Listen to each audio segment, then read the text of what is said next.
Assalamualaikum warahmatullahi wabarakatuh. Bayangkan di tengah meriahnya pesta pernikahan, ketika tawa bahagia masih terdengar dari para tamu, tiba-tiba suasana berubah drastis. Seorang ibu mertua berdiri dari kursinya, wajahnya penuh amarah. Lalu tanpa ragu ia menaiki pelaminan hingga menarik jilbab sang pengantin wanita hingga terjatuh di atas pelaminan. Di depan semua orang, ia berteriak bahwa menantunya yang hanya lulusan SD tidak pantas menikahi anaknya yang seorang TNI. Air mata pengantin wanita itu jatuh, namun ia tetap diam. Sementara sang suami justru tak bergerak sama sekali dan seakan membiarkan semuanya terjadi. Namun 1 bulan setelah kejadian tersebut, sebuah mobil mewah berhenti di depan rumah sang ibu mertua. Belasan bodyguard berdiri berjajar dan dari dalam mobil keluar sosok wanita berwibawa. Ibu mertua yang menyambut di teras langsung terkejut. Ternyata sahabat semuanya, sebelum kita mulai cerita ini, mari tuliskan di komentar dari mana saja sahabat menonton cerita ini. Semoga yang subscribe channel Hidup Punya Cerita, kami doakan semoga dimudahkan segala urusannya, dilapangkan rizkinya, disehatkan badannya, dan dikabulkan segala hajat dunia akhirat oleh Allah Subhanahu wa Ta'ala. Amin ya Robbal Alamin. Sekarang mari kita mulai ceritanya. Hari itu, aula pernikahan dipenuhi cahaya lampu gantung kristal yang memantulkan kilau mewah di setiap sudut ruangan. Dekorasi bunga segar berwarna merah marun dan putih terhampar di sepanjang dinding dan lantai panggung pelaminan, dipoles begitu mengkilap hingga memantulkan bayangan kaki para tamu. Semua terlihat sempurna. Pernikahan antara seorang perwira muda berpangkat letnan dan seorang wanita sederhana sedang berlangsung. Semua mata tertuju pada dua sosok itu. Sekar, nama wanita itu, mengenakan kebaya berwarna perak lembruk dengan ronce melati menggantung di kedua sisi pundaknya. Wajahnya dihiasi riasan tipis yang mempertegas kelembutan matanya, sementara di sampingnya berdiri tegap lelaki berseragam hijau lengkap dengan baret dan tanda kehormatan di dada. Mereka baru saja duduk di pelaminan setelah ijab kabul selesai. Suara doa-doa belum juga hening, tapi detik berikutnya ruangan mendadak sunyi. Seorang wanita parubaya bangkit dari deretan kursi depan. Langkahnya cepat penuh emosi. Ia adalah ibunda dari sang mempelai pria. Ibu mertua tatapan mata sang ibu tajam seperti pisau. Ia berjalan cepat ke pelaminan, lalu tanpa aba-aba, tangannya langsung meraih kerudung Sekar dan menariknya kasar. "Beraninya kamu berdiri di sini pakai pakaian pengantin? Kamu pikir kamu pantas menikahi anakku hanya lulusan SD?" Teriaknya lantang membuat seluruh undangan membelalakan mata. Sekar terhuyung, kepalanya sedikit menunduk saat kerudungnya tertarik. Tangannya berusaha menahan agar tidak tersingkap semua, tapi air matanya langsung jatuh, tangisnya pecah. "Bu, mohon jangan di sini. Tolong." Suara Sekar lirih gemetar, tapi sang ibu mertua justru semakin lantang. "Kamu mempermalukan keluarga kami. Anak saya sekolah tinggi, masuk TNI, disiapkan jadi pemimpin bangsa. Lalu kamu pikir cukup dengan wajah manis dan sopan santun itu? Kamu layak jadi istri prajurit?" Orang-orang hanya diam. Beberapa tamu wanita menutup mulut, beberapa pria menunduk tak sanggup melihat.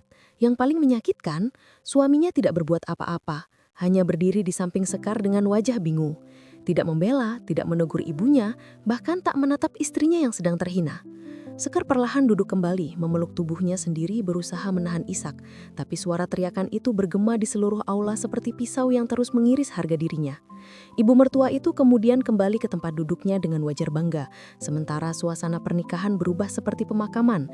Tidak ada tawa, tidak ada musik, hanya bisik-bisik dan mata-mata penuh tanda tanya. Malam itu Sekar pulang dengan mata sembab. Gaun pengantinnya masih melekat di tubuh, tapi rasanya seperti luka yang tak terlihat. Tidak ada malam pertama, tidak ada pengantin bahagia, yang ada hanya luka yang disulam rapi dalam diam. Dan sejak malam itu, Sekar menghilang, tak lagi pulang ke rumah sang suami, tak lagi terdengar kabarnya. Namun tak ada yang tahu. 1 bulan kemudian, sebuah kejutan besar sedang menanti ibu mertua yang telah mempermalukan menantunya sendiri. Langit sore tampak muram, awan menggantung rendah di atas sebuah rumah kontrakan kecil di pinggir kota. Di dalam rumah sederhana itu, Sekar duduk bersandar di pojok ranjang. Gaun pengantin peraknya sudah tak lagi dipakai. Kini ia hanya mengenakan gamis abu yang longgar dengan kerudung sederhana yang menutupi rambutnya. Wajahnya masih sembab, tapi tatapannya mulai mengeras. Bukan karena marah, tapi karena luka yang tak bisa dibagi. Sudah 3 minggu berlalu sejak hari itu. 3 minggu sejak pelaminan berubah jadi panggung penghinaan. 3 minggu sejak suaminya tidak mencarinya. Tidak satu pun pesan datang, tidak satu pun pintu diketuk oleh keluarga pria itu. Dunia seakan bungkam, seolah ia memang pantas dilupakan hanya karena pendidikan terakhirnya berhenti di bangku kelas 6 sekolah dasar. Sekar menatap sebuah kotak kecil di atas meja. Di dalamnya ada cincin kawin, undangan yang tak sempat dibuka, dan foto pernikahan yang sempat dicetak sebelum semuanya hancur. Ia tarik napas panjang, lalu membuka sebuah laci di bawah tempat tidurnya. Di dalamnya terlipat rapi, ada beberapa berkas penting, sertifikat saham, akta pendirian perusahaan, dan beberapa dokumen legal lainnya. Di balik wajah sederhana dan pakaian lusuhnya, Sekar bukan wanita biasa. Namanya tercatat sebagai pemilik sah dan CEO dari PT Langit Mandiri Sejahtera, sebuah perusahaan distribusi besar yang bergerak di bidang ekspor bahan pangan dan logistik antar negara. Usianya masih muda, belum menginjak 30 tahun, tapi ia sudah menjadi salah satu pemilik aset pribadi yang diperhitungkan di Asia Tenggara. Namun tak satu pun dari itu ia pamerkan, semua disimpannya rapi. Ia memilih menyamar sebagai wanita biasa, menyewa rumah kontrakan sempit, hidup sederhana, dan tidak menunjukkan sedikit pun kekayaan yang ia miliki. Ia hanya ingin satu hal, seseorang yang mencintainya karena dirinya, bukan karena status atau hartanya. Tapi ternyata, bahkan untuk menjadi menantu, ia tetap dianggap rendah hanya karena latar belakang pendidikannya. Suara dari luar rumah memecah lamunannya. "Bu Sekar, paketnya sudah saya taruh di depan ya," ucap seorang kurir. "Terima kasih mas," jawab Sekar dari dalam. Lirih tapi masih ramah. Ia bangkit pelan, mengambil bungkusan itu.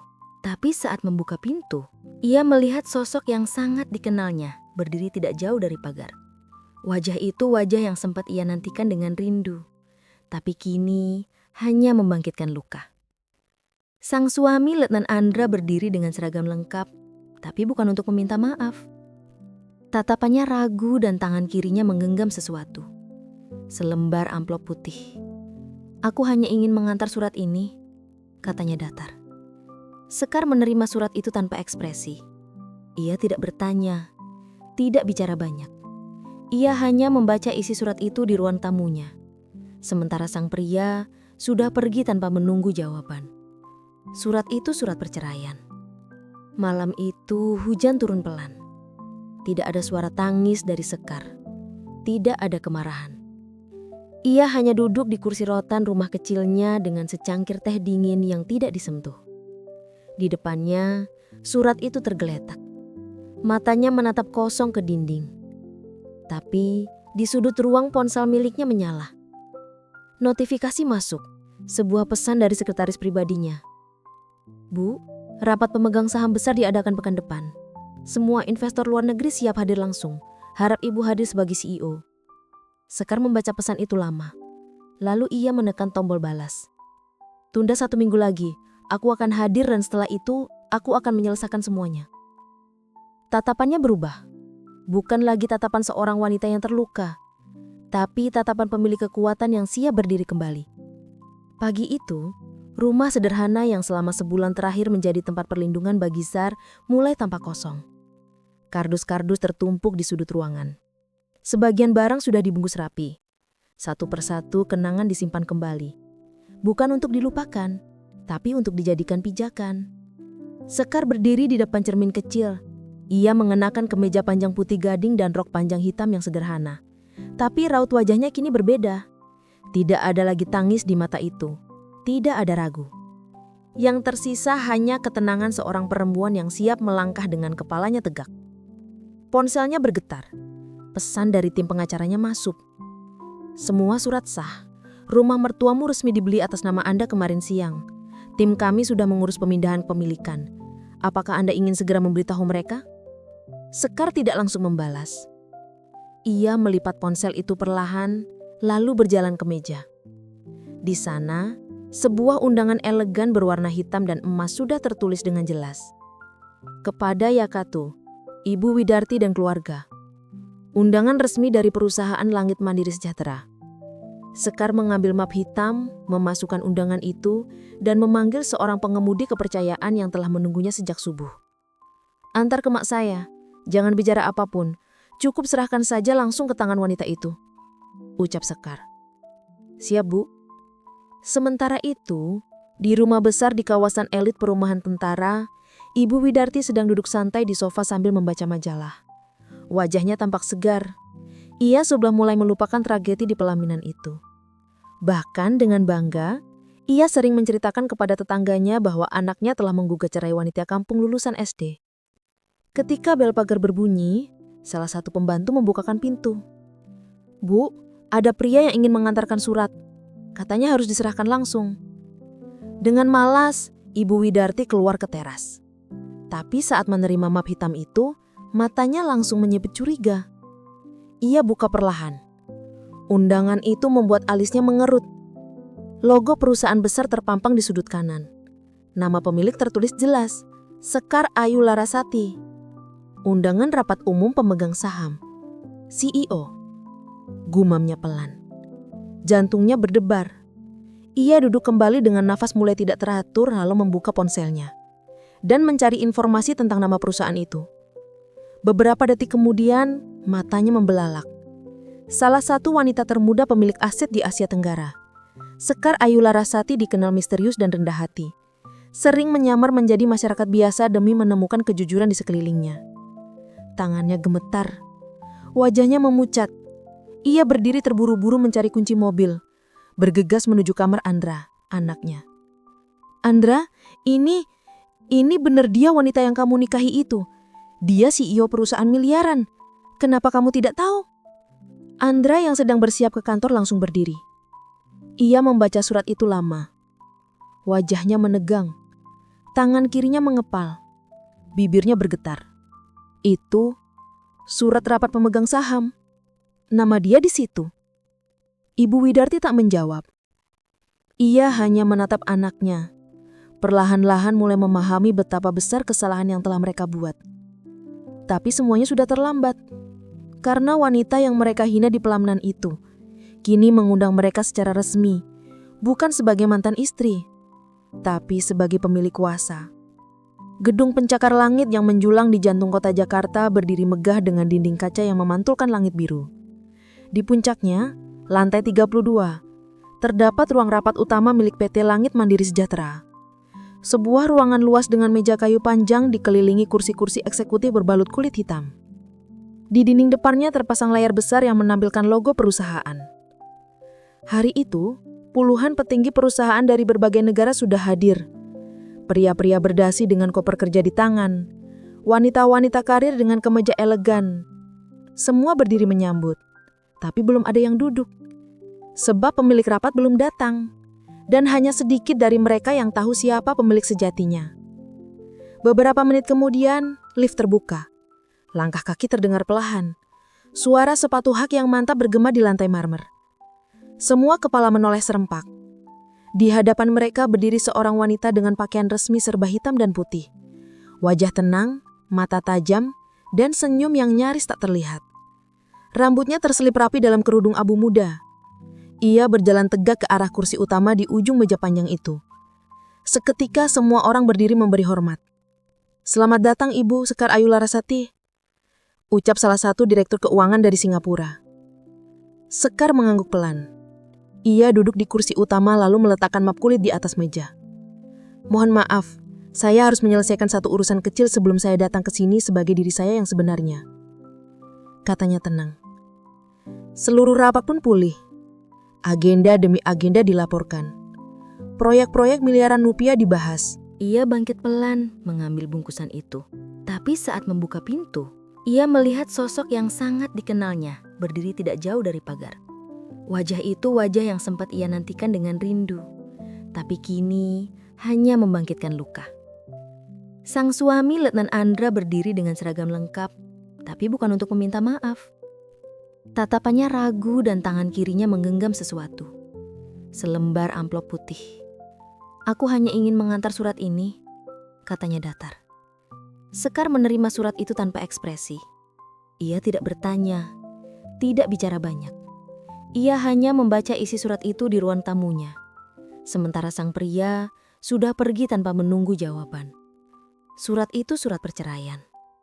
Malam itu hujan turun pelan. Tidak ada suara tangis dari Sekar. Tidak ada kemarahan.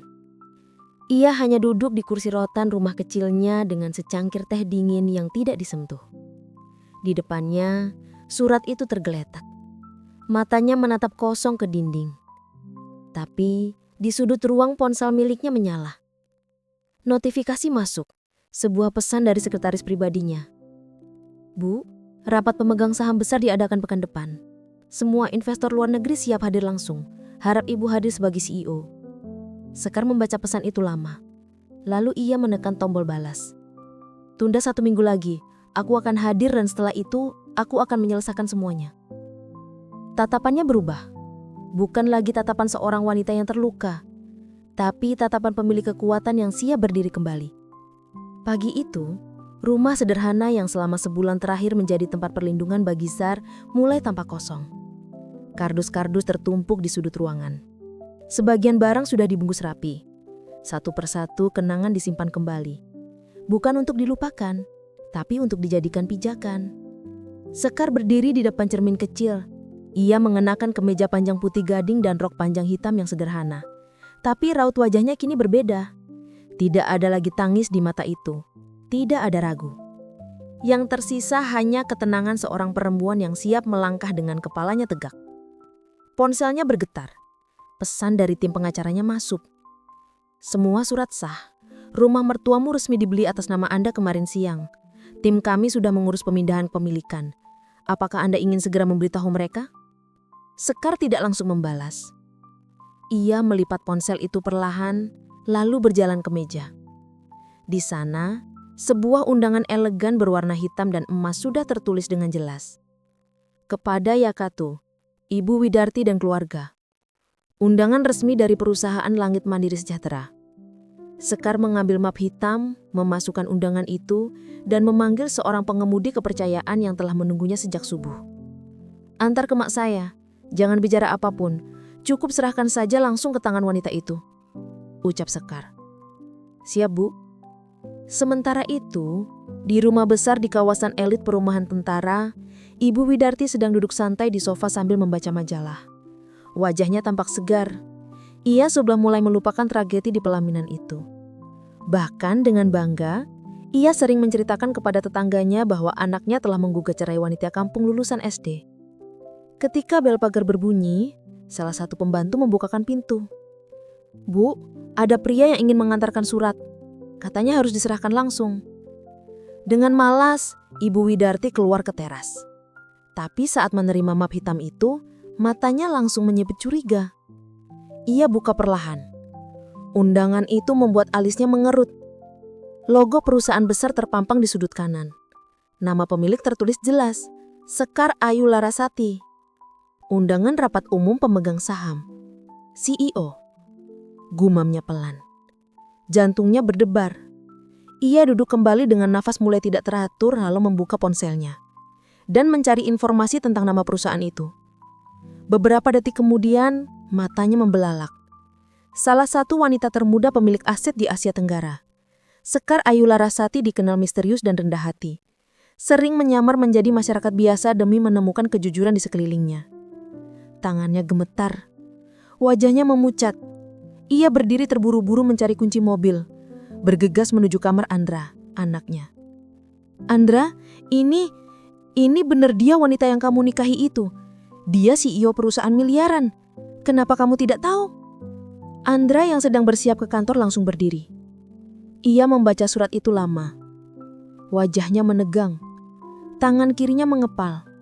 Bibirnya bergetar. Itu surat rapat pemegang saham. Nama dia di situ. Ibu Widarti tak menjawab. Ia hanya menatap anaknya. Perlahan-lahan mulai memahami betapa besar kesalahan yang telah mereka buat. Tapi semuanya sudah terlambat. Karena wanita yang mereka hina di pelaminan itu kini mengundang mereka secara resmi, bukan sebagai mantan istri, tapi sebagai pemilik kuasa. Gedung pencakar langit yang menjulang di jantung kota Jakarta berdiri megah dengan dinding kaca yang memantulkan langit biru. Di puncaknya, lantai 32, terdapat ruang rapat utama milik PT Langit Mandiri Sejahtera. Sebuah ruangan luas dengan meja kayu panjang dikelilingi kursi-kursi eksekutif berbalut kulit hitam. Di dinding depannya terpasang layar besar yang menampilkan logo perusahaan. Hari itu, puluhan petinggi perusahaan dari berbagai negara sudah hadir. Pria-pria berdasi dengan koper kerja di tangan, wanita-wanita karir dengan kemeja elegan. Semua berdiri menyambut, tapi belum ada yang duduk. Sebab pemilik rapat belum datang. Dan hanya sedikit dari mereka yang tahu siapa pemilik sejatinya. Beberapa menit kemudian, lift terbuka. Langkah kaki terdengar perlahan. Suara sepatu hak yang mantap bergema di lantai marmer. Semua kepala menoleh serempak. Di hadapan mereka berdiri seorang wanita dengan pakaian resmi serba hitam dan putih. Wajah tenang, mata tajam, dan senyum yang nyaris tak terlihat. Rambutnya terselip rapi dalam kerudung abu muda. Ia berjalan tegak ke arah kursi utama di ujung meja panjang itu. Seketika semua orang berdiri memberi hormat. "Selamat datang Ibu Sekar Ayu Larasati," ucap salah satu direktur keuangan dari Singapura. Sekar mengangguk pelan. Ia duduk di kursi utama lalu meletakkan map kulit di atas meja. "Mohon maaf, saya harus menyelesaikan satu urusan kecil sebelum saya datang ke sini sebagai diri saya yang sebenarnya," katanya tenang. Seluruh rapat pun pulih. Agenda demi agenda dilaporkan. Proyek-proyek miliaran rupiah dibahas. Tapi bagi Andra, suara itu justru tenggelam. Yang ia dengar hanya degup jantungnya sendiri. Dan dalam diam, ia tahu ia telah kehilangan sesuatu yang tak bisa dibeli kembali. Bukan hanya rumah, bukan hanya status, tapi hati seorang perempuan yang kini berdiri di tempat yang seharusnya ia jaga. Beberapa hari setelah acara peresmian kantor pusat, Sekar duduk sendiri di ruang kerjanya yang luas. Jendela kacanya menampilkan pemandangan kota Jakarta yang sibuk, tapi pikirannya justru berkelana jauh ke masa lalu. Ia mengangkat satu bingkai foto kecil dari sudut meja. Foto itu potret pernikahannya dengan Andra. Meskipun hanya sejenak, momen itu pernah membuatnya percaya bahwa cinta bisa mengubah segalanya. Namun, pelaminan itu yang seharusnya jadi saksi kebahagiaannya justru menjadi luka terdalam yang belum sepenuhnya pulih. Suara ketukan pintu membuyarkan lamunannya. "Masuk," ucap Sekar pelan. Seorang asisten masuk dan menyerahkan satu undangan pernikahan. "Ini undangan dari rekan bisnis baru kita di sektor properti. Mereka mengundang Ibu secara pribadi sebagai tamu kehormatan. Tempatnya di ballroom hotel Ibu dulu menikah." Sekar menatap nama tempat itu. Hotel Grand Nirwana. Dadanya berdesir. Ia mengangguk pelan. "Terima kasih, kamu boleh keluar." Setelah ruangan kembali sunyi, Sekar menatap undangan itu dalam diam. Hotel itu adalah tempat ia dihina, tempat ia dijatuhkan oleh seorang ibu yang menganggap dirinya rendah, tempat di mana tidak ada satu tangan pun yang meraih dirinya saat terjatuh. Tapi kini ia diundang kembali, bukan sebagai pengantin, bukan sebagai tamu biasa, melainkan sebagai wanita yang akan berdiri di podium kehormatan. 1 minggu kemudian malam itu pun tiba. Ballroom Grand Nirwana kembali dihias mewah. Lampu gantung berkilau di langit-langit, hamparan bunga segar menghiasi lorong masuk, dan para tamu mengenakan jas serta gaun terbaik mereka. Tepat pukul 8 malam, Sekar melangkah masuk. Gaun panjang hitam dengan motif batik emas menyelimuti tubuhnya. Kerudung hitam polos menghiasi kepalanya. Ia berjalan perlahan, anggun tanpa ragu. Semua mata tertuju padanya. Kamera menyorot, para tamu memberi hormat, dan entah takdir atau ironi, di pojok ruangan berdiri dua sosok yang tidak asing, Andra dan Ibu Widarti. Keduanya menatap Sekar dari kejauhan dengan pandangan campur aduk. Sejak kejadian di kantor pusat, mereka tak pernah melihat Sekar lagi. Tapi malam ini, seperti dihantui oleh perasaan bersalah, mereka datang berharap bisa bicara, meski hanya sebentar. Namun Sekar tetap berjalan melewati mereka. Tidak satu pun kata keluar, tidak satu pun tatapan dibagi. Ia duduk di kursi kehormatan. Seorang pembawa acara kemudian mengumumkan, "Kita semua tahu sosok ini adalah wanita yang luar biasa. Hari ini, ballroom ini menjadi saksi dari 2 momen besar dalam hidup beliau. Dulu beliau datang sebagai pengantin yang diremehkan. Kini ia kembali sebagai salah satu wanita paling berpengaruh di Asia Tenggara." Tepuk tangan menggema. Sekar hanya tersenyum tipis, tapi di balik senyuman itu, hatinya bergetar. Bukan karena dendam, tapi karena luka yang sudah disembuhkan dengan keteguhan dan waktu. Setelah acara usai, Andra mencoba mendekat. Ia memanggil pelan, "Sekar, tunggu." Sekar berhenti. Ia menoleh pelan. Matanya tenang. Tapi bukan mata yang dulu menatap penuh harap. Ini mata yang sudah berdamai. "Kamu baik-baik saja?" tanya Andra, suara lirih. Sekar mengangguk. "Aku jauh lebih dari sekedar baik, Andra." Lalu ia berjalan pergi. Langkahnya ringan tapi menyisakan berat di hati pria yang dulu tak sanggup membela. Di belakang Ibu Widarti hanya bisa duduk di kursi sudut memandang ruangan yang dulu menjadi panggung untuk menginjak martabat seorang wanita. Kini panggung itu milik Sekar. Panggung dari seorang perempuan lulusan SD yang mengubah air mata menjadi kemenangan. Langit malam Jakarta mulai redup. Di balik jendela kaca lantai 32, Sekar memandangi kota yang dipenuhi cahaya. Tapi matanya kosong. Tangannya memegang surat yang baru saja sampai di mejanya tadi sore. Surat itu tidak datang dari kantor hukum, tidak dari investor, tidak dari wartawan. Surat itu datang dari seseorang yang dulu hanya diam saat ia dihina. Andra. Tulisan tangannya masih sama, tegas, sedikit miring ke kanan dan rapi. Isinya singkat. Maafkan aku kalau hari itu aku terlalu pengecut. Aku tahu aku tidak pantas meminta apa-apa. Tapi jika boleh, izinkan aku bicara satu malam saja, satu kesempatan. Aku akan menunggumu di taman kecil, tempat dulu kita biasa beli jagung bakar. Malam ini jam 10. Jika kau datang, aku akan tahu bahwa aku masih diberi kesempatan untuk menjelaskan. Jika tidak, aku akan pergi dari hidupmu selamanya. Sekar membaca surat itu beberapa kali. Tidak ada marah di dalamnya. Tidak ada harapan yang mengemis, hanya kejujuran yang terlambat. Ia memandang jam dinding. Jarum panjang sudah mendekati angka 12. Jam hanya tinggal beberapa menit. Seketika Sekar berdiri, mengambil kerudung hitam polos dan mengenakan kardigan abu di atas gamis gelapnya. Ia keluar tanpa supir, tanpa pengawalan, tanpa pengumuman. Taman kecil itu tak banyak berubah, masih sepi. Hanya satu penjual jagung bakar yang berdiri di dekat tiang lampu taman. Dan di bangku kayu panjang yang menghadap kolam, Andra duduk sendiri. Seragam militernya tidak ia pakai malam itu. Ia hanya mengenakan jaket sederhana dan celana hitam. Wajahnya tampak lebih tirus seperti seseorang yang memendam banyak hal dalam waktu yang lama. Sekar mendekat pelan. Ia berhenti sekitar 2 meter dari bangku itu.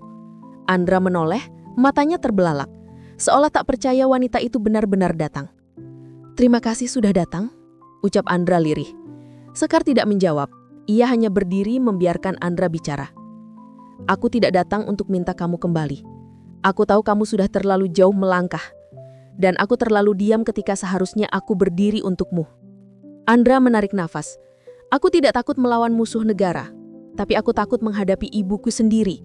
Aku takut dianggap anak durhaka. Tapi ternyata lebih durhaka lagi jika aku membiarkanmu jatuh sendirian." Sekar perlahan duduk di ujung bangku, menjaga jarak. Andra menatap kolam di depannya. Matanya berkaca-kaca. "Aku hanya ingin bilang bahwa kamu wanita paling kuat yang pernah aku kenal. Bukan karena kekayaanmu, bukan karena posisimu sekarang, tapi karena kamu bertahan saat aku justru melepaskan tanganmu."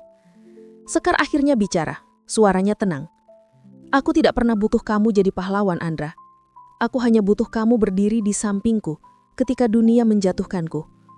Tapi saat itu kamu pergi." Andra menunduk. Ia tak bisa membela diri. Lalu berdiri perlahan. "Aku sudah memaafkanmu. Tapi memaafkan tidak selalu berarti kembali." Ia melangkah pergi. Tapi sebelum benar-benar meninggalkan bangku taman itu, ia menoleh pelan. "Jaga ibumu. Jangan biarkan dia menyesal untuk kedua kalinya." Malam itu, suara kota bergema pelan di antara lampu taman dan dedaunan. Dan di bangku kayu yang lembab, seorang pria bernama Andra duduk sendiri.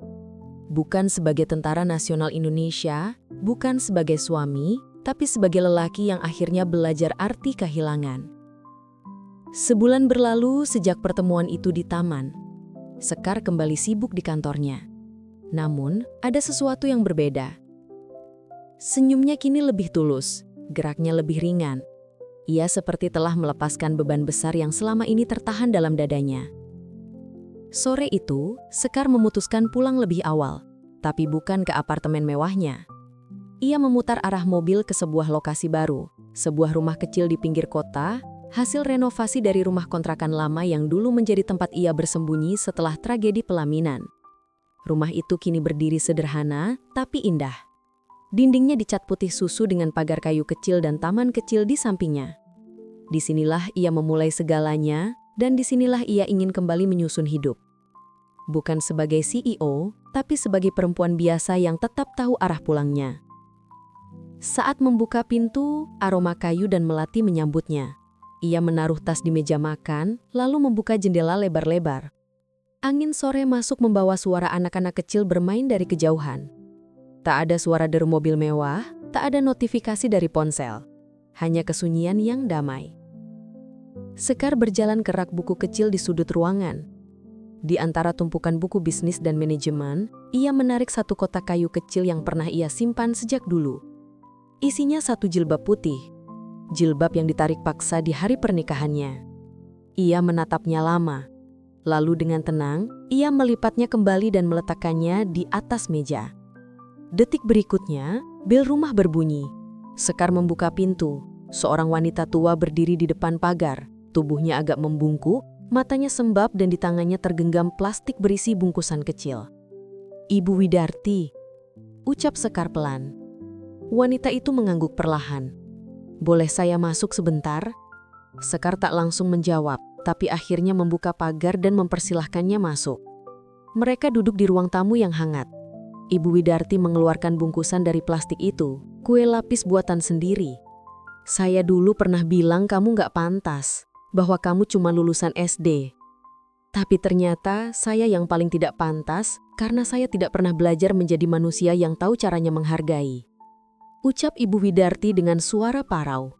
Sekar terdiam. Wajahnya datar, tapi matanya tak lagi menyimpan marah. "Saya datang bukan untuk minta kamu kembali ke Andra. Itu terserah kamu. Saya cuma ingin bilang terima kasih karena kamu sudah mengajarkan saya bagaimana harusnya memperlakukan manusia." Lalu dengan tangan yang gemetar, Ibu Widarti menyodorkan bungkusan kue itu. "Ini saya buat sendiri, saya nggak tahu rasanya gimana. Tapi saya pengen kamu tahu, saya datang bukan karena kamu sekarang CEO. Saya datang karena saya akhirnya sadar saya sudah menyakiti hati orang baik." Sekar menerima bungkusan itu pelan. "Saya sudah memaafkan ibu sejak lama," ucapnya dengan suara yang nyaris berbisik. Ibu Widarti menangis perlahan. Bukan menangis keras seperti saat kehilangan sesuatu, tapi tangis orang tua yang akhirnya menyesali cara mendidik yang salah. Setelah beberapa menit, Ibu Widarti pamit. Sekar mengantarnya sampai pagar. Dan sebelum pergi, wanita tua itu menoleh. "Kalau kamu butuh sesuatu, rumah kami masih terbuka." Sekar tersenyum tipis. "Rumah itu sekarang milik saya, Bu." Ibu Widarti menunduk lalu berjalan pergi tanpa berkata apa-apa lagi. Sekar kembali masuk, duduk di kursi, membuka bungkusan kue dan memakannya perlahan. Rasanya hambar, tapi baginya ini bukan soal rasa, ini soal pengakuan. Dan hari itu, luka pelaminan yang dulu ia tangisi akhirnya mulai sembuh. 1 bulan telah berlalu sejak Sekar mengunjungi kembali rumah kontrakan lamanya dan menerima kunjungan dari Ibu Widarti. Hari-harinya kembali dipenuhi jadwal padat, rapat lintas negara, peluncuran cabang baru, pertemuan diplomatik antar perusahaan besar, namun kini Sekar menghadapi semua itu bukan dengan hati yang berat, tapi dengan dada yang lapang. Pagi itu, ia berdiri di depan cermin, mengenakan gamis krem polos dengan kerudung senada. Tak ada riasan tebal, tak ada perhiasan mencolok, tapi ia memancarkan aura yang tak bisa dibeli dengan uang. Hari ini ia diundang menjadi pembicara utama dalam acara nasional bertema Kebangkitan Wanita Indonesia. Acara itu disiarkan langsung ke seluruh negeri dengan ratusan peserta dari berbagai lapisan, menteri, guru, mahasiswa, hingga ibu rumah tangga. Ruang auditorium penuh sesak. Kamera menyorot ke arah panggung utama. Seorang pembawa acara mempersilahkan Sekar naik ke podium. Langkahnya ringan, tapi suara langkah itu seperti jenderang yang memecah sunyi dalam jiwa. Banyak perempuan yang merasa tak dihargai karena status, pendidikan, atau masa lalu mereka. Sekar berdiri tegak di balik mikrofon. Ia menyapu pandang ke arah ratusan wajah di hadapannya. Beberapa menangis, beberapa menatap penuh agum. "Assalamualaikum warahmatullahi wabarakatuh. Saya berdiri di sini bukan sebagai seseorang yang punya gelar tinggi. Saya hanya lulusan SD, tapi hari ini saya ingin mengatakan bahwa pendidikan tinggi bukan satu-satunya syarat untuk menjadi manusia yang berguna." Ia berhenti sejenak, menatap langsung ke kamera yang menyiarkan ke seluruh penjuru negeri. "Yang paling penting adalah bagaimana kita memanusiakan manusia, karena yang saya alami bukan tentang sekolah yang saya tempuh, tapi tentang bagaimana saya dipermalukan hanya karena saya tidak sesuai standar." Beberapa hadirin mulai menunduk, tak sedikit yang mengusap air mata. "Saya pernah berdiri di pelaminan lalu ditarik jilbab saya di depan ratusan orang. Saya pernah dianggap hina, rendah, tidak pantas, tapi hari ini saya ingin menyampaikan satu hal." Suara Sekar mulai bergetar, tapi ia tidak menangis. bahwa perempuan, siapapun dia, apapun latar belakangnya berhak untuk dihormati. Bukan karena gelarnya, tapi karena kemanusiaannya. Tepuk tangan bergemuruh. Sekar menutup pidatonya dengan tenang. Ia kembali ke kursi kehormatan, namun acara belum selesai. Seorang moderator naik ke atas panggung membawa kejutan kecil. Kami telah menyiapkan tamu khusus yang ingin menyampaikan sesuatu kepada Ibu Sekar. Pintu samping terbuka. Seorang wanita tua berjalan perlahan ke panggung. Ibu Widarti. Wajahnya kini lebih tua dari usianya, tapi di matanya tak lagi arogansi, hanya kesadaran. Ia berdiri di hadapan Sekar, menggenggam mikrofon. Saya datang bukan sebagai ibu mertua, tapi sebagai seseorang yang dulu salah dan kini ingin menyampaikan permintaan maaf di hadapan seluruh rakyat Indonesia. Ia menoleh kepada penonton. Sayalah orang yang dulu menarik jilbab wanita ini. Saya yang memanggilnya tidak pantas, rendahan, hanya karena ia lulusan SD. Tapi hari ini saya berdiri untuk berkata, dia adalah perempuan terkuat yang pernah saya kenal. Sekar menunduk, air mata mengalir diam-diam. Ibu Widarti lalu berlutut di hadapan Sekar, membuat ruangan terkejut. Saya mohon, biarkan saya mencium tanganmu sebagai bentuk penyesalan saya karena pernah mempermalukanmu. Tangan Sekar bergetar, tapi ia raih tangan wanita tua itu lalu memeluknya perlahan. Semua hadirin berdiri, tepuk tangan membanjiri ruangan. Hari itu, bukan hanya menjadi saksi kemenangan seorang wanita, tapi menjadi sejarah bahwa perempuan lulusan SD yang dulu dihina, di pelaminan kini menjadi simbol bahwa harga diri tidak pernah ditentukan oleh gelar, tapi oleh cara ia bangkit setelah dijatuhkan, dan Sekar telah membuktikannya. Tamat, sahabat semuanya. Ceritanya telah selesai. Terima kasih sudah menyimak cerita tadi hingga selesai. Semoga cerita tadi bisa memberikan banyak pelajaran kepada kita semua. Sebelum kami akhiri video ini, jika kalian berkenan dan menyukai cerita seperti ini, jangan lupa klik suka, tinggalkan komentar, bagikan cerita ini kepada sahabat kalian, dan pastikan subscribe channel Sudut Hikmah agar kalian bisa selalu menonton cerita-cerita terbaru dan inspiratif dari channel kami. Terima kasih. Wassalamualaikum warahmatullahi wabarakatuh.